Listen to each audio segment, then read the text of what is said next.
Dhabdee gosa Nuweerii fi Anyuwaaq gidduutti sababa ajjeechaa gosa Nuweer irratti raawwatameef magaalaa Gambeelaa keessatti hokkorri uumame.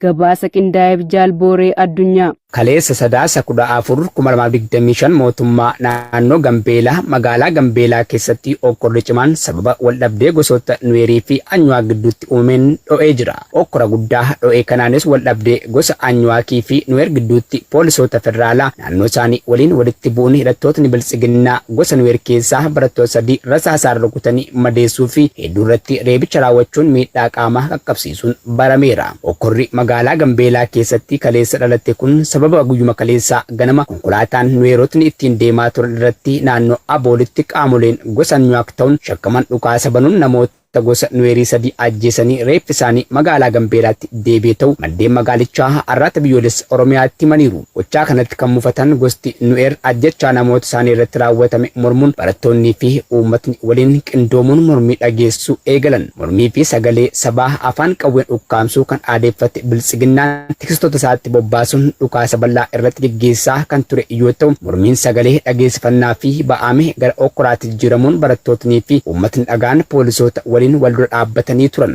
Hokkora ajjechaan namoota gosa Nuweer 3 irratti raawwatameen uumame kana gidduutti namni Anyuwaaq waardiyyaa mana barumsaa sadarkaa lammaffaa ta'e tokkoo fi mana yaalaa keessa kan ture tokko irratti reebicha raawwachuun barameera. Magaalaan Gambeelaa hokkora guddaan uumameen ganamarraa kaasee jeequmsa keessa kan turte yoo ta'u waaree irratti qabbanaa'uun toora feesbuukiin sa'a 10 lakkoofsa Impaaratiitti akka walitti deebi'an baan wal waamaa turu yeroo gabaasa kana qindeessinetti odeeffanneerra. Hokkora kana booda manni nyaataa gabaa dukkaana baankii biiroolee mootummaa fi geejjibni tajaajila kennaa akka hin turres barameera. Godina Qellem Wallaggaa aanaa Hawwaa Galaan keessaa jiraatota humnaan gara dirree waraanaatti guuruun cimee itti fufe.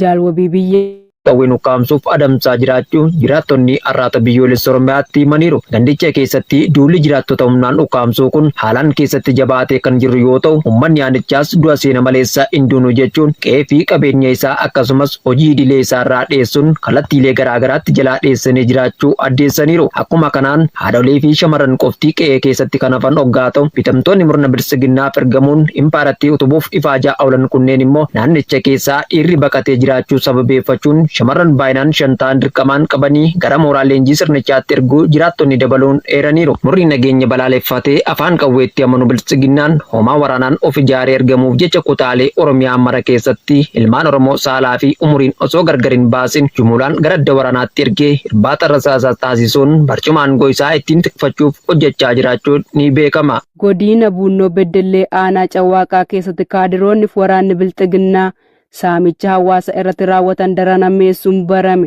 Guutuu gabaasichaaf Jaalamansiis Kaayyoo. Godina Bunnoo Beddellee aanaa Cawwaaqaa keessaa gandoota jiran hunda keessatti sadaasa 13/2025 irraa eegaluun kaadiroonni fi waraanni biltsiginnaa uummata nagaa irratti maqaa inshuraansii fayyaa jedhuun qarshii 1750 fiduu qabdu jedhuun saamicha ulfaataa uummata nagaa ofiifuu qaala'insi jireenyaa dararaa jiru irratti raawwachaa akka jiran maddeen keenya ONM'tti himaniiru. Gareen maqaa mootummaa jedhuun of waamu kun gara jabummaa hamaa uummata Oromoof qabu kan durii caalaa miira abdii kutannaan keessa galuun raawwachaa jiraachuun argisiisa jechuun ONM'tti dubbataniiru. Murni biltsiginnaa kufaatii dinagdee hamaa isa mudate jala damdamachuuf jecha uummata nagaa irratti maqaalee garaagaraa kan akka buusaa gonofaa, gibira, qaraxa, inshuraansii fayyaa fi kan kana fakkaatan moggaasuun saamicha jabaa irratti raawwachaa jiraachuu irra deddeebiin gabaafamaa turuun isaa ni yaadatama. Godina Kibba Lixa Shaggar aanaa Toleetti murni biltsiginnaa wal shakkii gidduu isaaniitti uumameen walajjeesuu fi walidhuun beekame.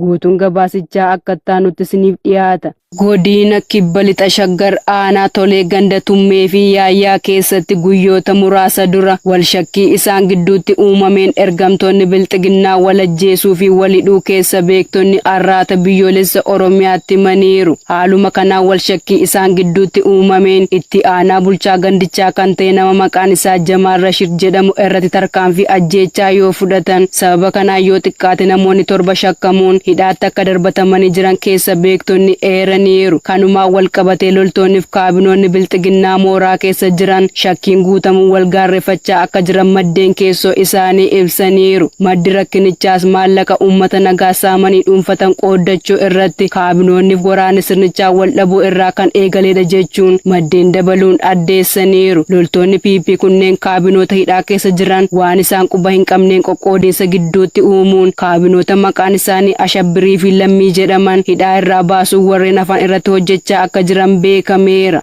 Godina Qellem Wallaggaa aanaa Gaa'oo Qeebbee keessatti waraanni PP maatii qabsaa'otaa fi sabboontota ilmaan Oromoo yeroo dheeraa fidhanii hiraarsaa jiraachuun dhaga'ame. Gabaasa dabalataaf Jaalfalmataa Lammii. Godina Qellem Wallaggaa aanaa Gaa'oo Qeebbeen waajjira poolisii magaalaa Qeebbee keessatti waraanni bilxiginnaa maatii qabsaa'otaa fi sabboontota ilmaan Oromoo ji'oota hedduu fidhanii murtii seeraa tokko malee hiraarsaa jiraachuu maddeen himan. Akka maddeen himanitti kaadiroonnii fi waraanni PP waliin ta'uun gandoota aanichaa cufa yeroo seeraa tokko malee hidhanii ji'oota hedduu hiraarsaa turuun dhukkuboota garaagaraa fi beelaaf saaxilanii haala akkaan ulfaataa keessa jiraachuu maddeen itti dabaluun har'aata biyyoolessa Oromiyaaf ifoomsaniiru. Murni bilxiginnaa bakkeewwan garaagaraatti ilmaan Oromoo sobaa yakkee jumlaan hidhuun sarbaminsa mirgoota namoomaa irratti raawwachuun kaan immoo qe'ee fi qabeenya isaanii irratti ajjeesuun diinummaa saba Oromootiif qabu ifatti mul'isaa jiraachuun ni beekama. US Ameerikaa fi Kooriyaan kibbaa doonii bishaan jalaa humna niwukilaraa hojjetan ijaaruu irratti fuulduratti tarkaanfachuuf akka ta'e himan.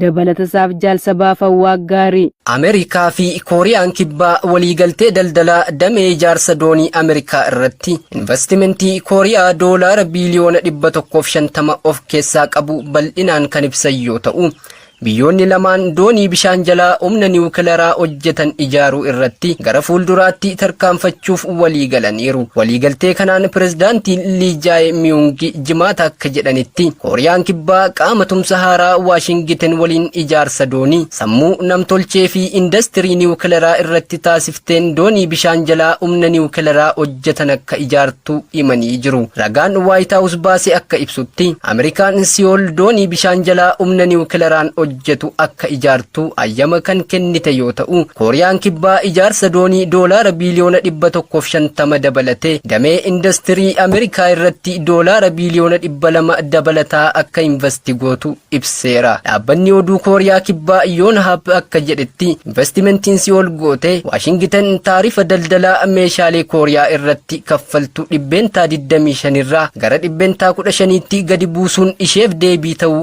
ibsee jira. Jijjiiramoota gurguddoo diinagdee fi nageenya keenyaaf ta'an keessaa tokko mariin biyyoota lamaanii daldala, taarifaa fi nageenya irratti taasifamu xumurameera jechuun pirezidaantii Liin jimaata kaleessaa ibsa gaazexeessitootaaf kennaniin ibsuun biyyoonni lamaan dooniiwwan bishaan jalaa humna niwukilaraa hojjetan ijaaruu irratti gara fuulduraatti tarkaanfachuuf waliigaluu isaanii ibsanii jiru. Ameerikaan Rippaabilik Kooriyaa doonii bishaan jalaa aleellaa niwukilaraa hojjetu akka ijaaruuf ayyama kenniteetti jedhan Liin. Kooriyaan kibbaa dabalataanis aangoo keenya badhaadhina yuuraaniyeemii fi boba'aa irra deebiin hojjechuu irratti babal'isuuf deeggarsa argatteetti jedhan jechuun Aljeeziraan gabaaseera.